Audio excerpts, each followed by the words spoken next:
y sus juegos favoritos. Hay un juego muy lindo que se llama Double, que tienen que buscar figuras iguales en 2 tarjetas, ¿no? Entonces, este juego lo empezamos jugando en hebreo, después lo empezamos a jugar en español. Entonces, claro, como la meta del juego es que tú digas la palabra lo más rápido posible.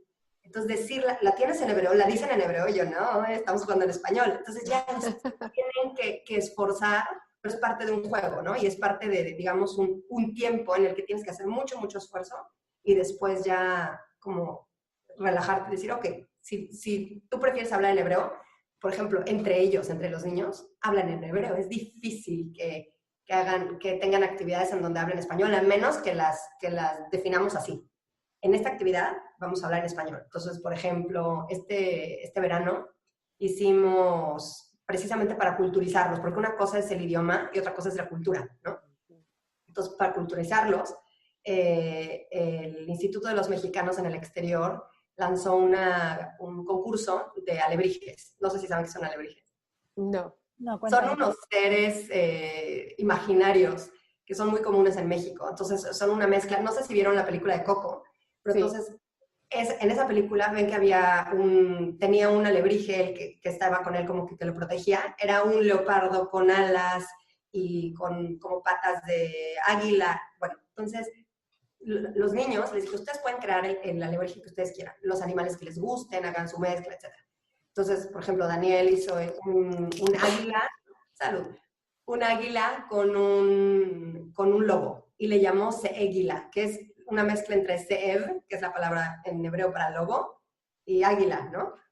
Y entonces se empezó a contar él solito la historia de que entonces el águila vivía una parte, era como los pájaros migratorios, entonces una parte, cuando hacía frío vivía en Israel, en el Monte Hermón, y luego se iba a México al Nevado de Toluca. Entonces, me encantó porque, sí, porque parte de la cultura les ayuda, y ahí entonces hicieron sus dibujos, mandaron sus dibujos al concurso, pusimos música mexicana, ¿no? Entonces, poco a poco van aprendiendo un poco de cada cultura. Porque la cultura de acá, obviamente, es la cultura donde viven, pero la de allá no se celebra, acá no se celebra el Día de la Madre, ¿no? Que es tan importante el 10 de mayo en México, por ejemplo. Entonces, todas estas, hay que seleccionar como las cosas que son importantes y de ahí como irselas transmitiendo de una manera divertida y amena. Y eso es muy importante, como decimos siempre con Erika, es la constancia, pero la flexibilidad, y cada hogar es diferente y ustedes han encontrado la manera de encontrar el balance y usar mucho la cultura para inculcar ese amor por el idioma. Me encanta. Ale, ¿cómo llegaste? ¿Eres una ingeniera industrial? ¿Y cómo se transmite eso a presentadora de televisión? Porque sé que has presentado en México, Guatemala, Estados Unidos y en Israel. A ver, cuéntanos esa parte que me parece muy interesante. A ver, esa parte, cuando estaba estudiando ingeniería industrial en el TEC de Monterrey, de repente unos amigos que eran productores de televisión nos llamaron a mi hermana y a mí para hacer un casting, ¿no? Entonces nosotros así como que, bueno, ¿qué tenemos que ver? Mi hermana estudió marketing. Entonces yo dije, bueno, igual y ella marketing, ok, pero yo, o sea, nada que ver con la tele. Pero nos dijeron, por favor, ya hicimos muchos castings, por favor, solo vengan. Y entonces se trata de que cuenten sobre música, etcétera. Dijimos, bueno, nada más como por respeto, por amistad, fuimos, ¿no? Y nos dijeron ahí durante el casting hicimos, era, sí, presentar un tipo de revista juvenil, digamos. O sea, había música y entrevistas y no sé qué. Y después nos dijeron, ahora pueden hacer este segmento y otro segmento y otro segmento. Y nosotros, bueno, ya, y fuimos así como que sobre la marcha, espontáneo, así, no sé, tenía 22, sí, tenía 21, 22. Entonces, mi hermana, 2 años más chica que yo. Entonces, cuando salimos de ahí, al día siguiente nos dijeron, bueno, ya les contamos mañana, etc. Al día siguiente nos llamaron, nos dijeron, ya está editado el programa, están contratadas, este es el programa que va a salir al aire. Y nosotros, ¿cómo? Eso fue un casting, ¿no? O sea, y ya, el programa se llamaba Moviendo Montañas, se llama Telecable de Cuernavaca, que es un cable local. Y de ahí se empezó a hacer como un poco más grande, más grande. Nos contactaron de una televisora que se llama Enlace en Costa Rica. Nos dijeron, nos encantó el programa, queremos, ¿cuántos capítulos tienen? Ya para ese entonces teníamos como 60 capítulos de media hora. Y nos dijeron, queremos todos y que nos hagan más. Lo vamos a poner en el fin de semana. Y nosotros, ok.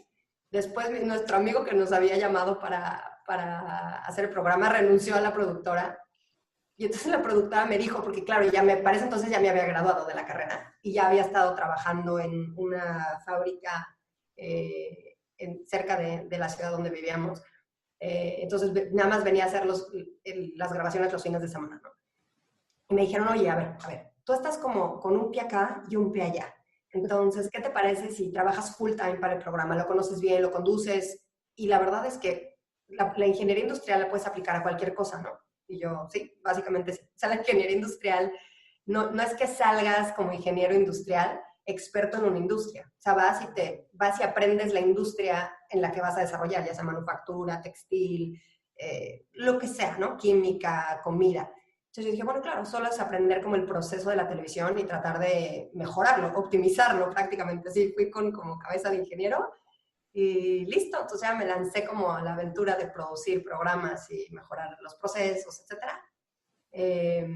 Y luego hicimos una entrevista con un cantante guatemalteco y de ahí nos fuimos a unas vacaciones años después. Hicimos muy buena relación, nos fuimos de vacaciones a Guatemala y estando en Guatemala, ya casi para regresarnos a México, su papá es presidente de un canal. Entonces nos llamó su papá y nos dijo, miren, tengo un problema con dos de mis conductores del programa matutino se enfermaron de gravedad, van a estar en el hospital al menos un mes. Necesito 2 conductores para el lunes. Eso era un jueves.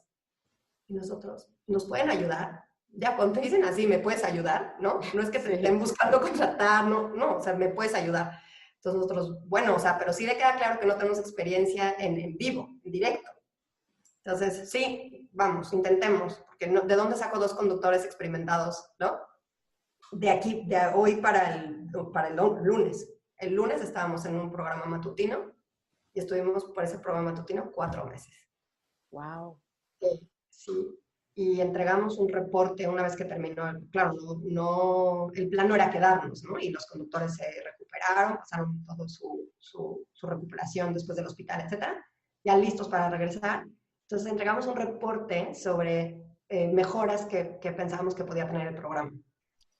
Y lo entregamos y cuando nos fuimos a despedir, que fue como una diferencia de 4 días, nos dijo el presidente del canal. La verdad es que el reporte me sorprendió, no me esperaba todas las cosas que estaban ahí, nunca habíamos recibido un reporte de este tipo y el CEO del canal renunció hace 2 días. Entonces, como ustedes, su experiencia profesional es más bien en ingeniería y en marketing, ahora les propongo que se pasen detrás de la cámara a dirigir el canal. Entonces, wow, sí, eso fue muy intenso también. Dijimos, bueno, vamos a consultarlo con la almohada, vamos a hablar con mis papás, ¿no? Nuestro plan era regresar a México. Y ya decidimos quedarnos y ya se fue como una aventura de dirigir un canal de televisión extranjero, ¿no? Porque en Guatemala, antes de los 30 años. Y sí. Y así fue que vine a Israel, 4 años después. O sea que uno a veces no sabe cómo, uno a veces sabe cómo empieza, no sabe cómo termina o hacia dónde se dirige, pero cómo las cosas se van dando por alguna razón y eso es interesante porque ahora vamos a hablar un poco de qué está pasando ahora en Israel, con tu familia, por supuesto, ahí. Nos gustaría que nos cuentes un poco sobre Hola Land, qué es tu proyecto, es como otro bebé, cómo surge y cuál es tu misión, qué es lo cómo surge todo esto.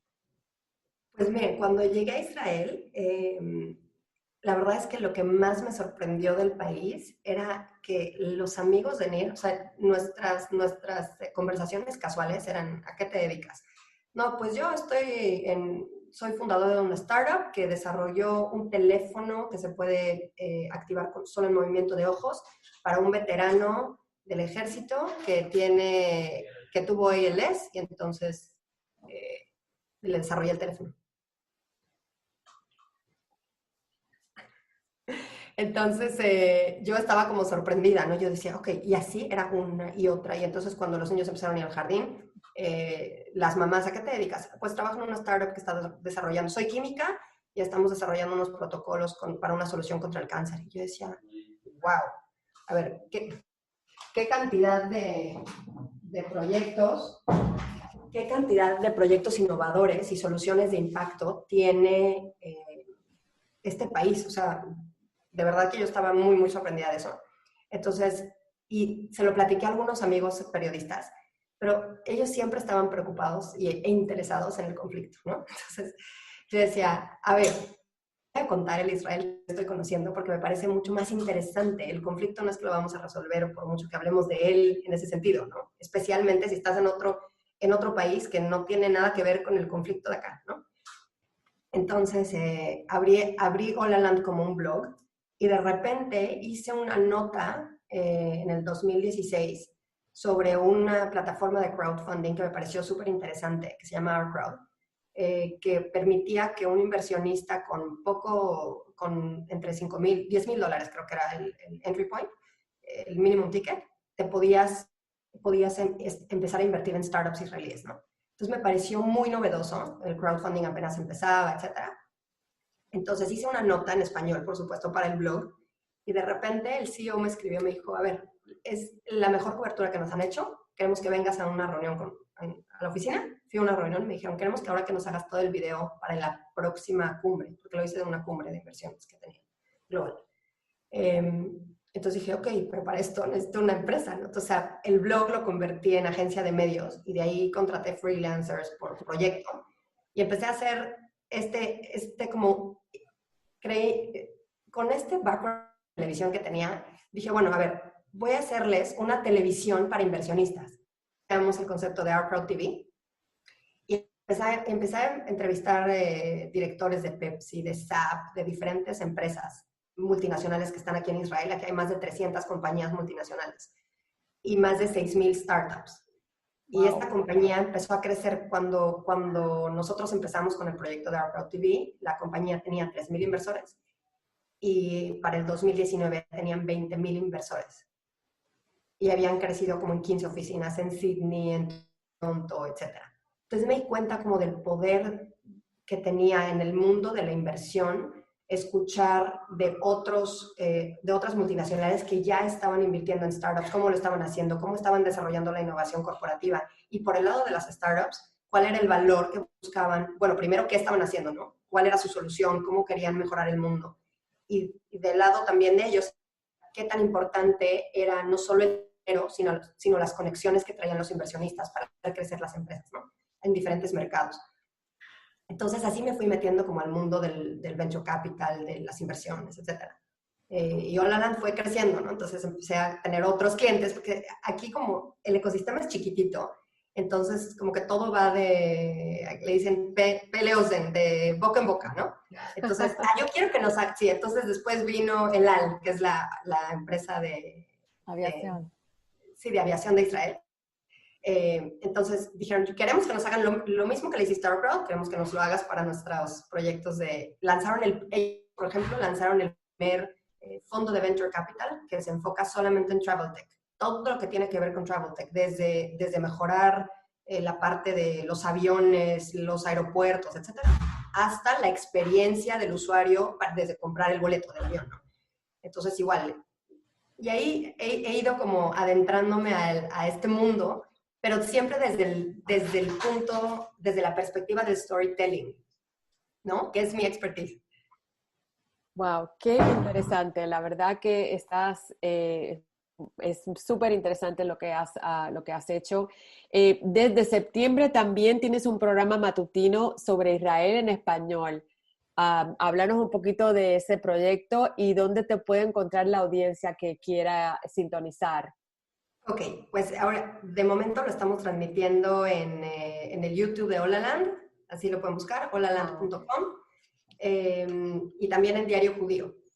El programa nació de esta manera. A ver, siempre teníamos la idea de, cuando empecé a hacer todos estos proyectos con Hola Land para clientes, sentía que son historias por ahí, por allá, pequeñas, etcétera. Pero Israel, cuando hice el proyecto con Despierta América me contactó con esta misma historia que le hice a Our Crowd. Me contactaron primero para entrevistarme. Ahora les voy a contar de Buenos Días. Primero me contactaron para entrevistarme y por mi historia de amor, porque les habían contado la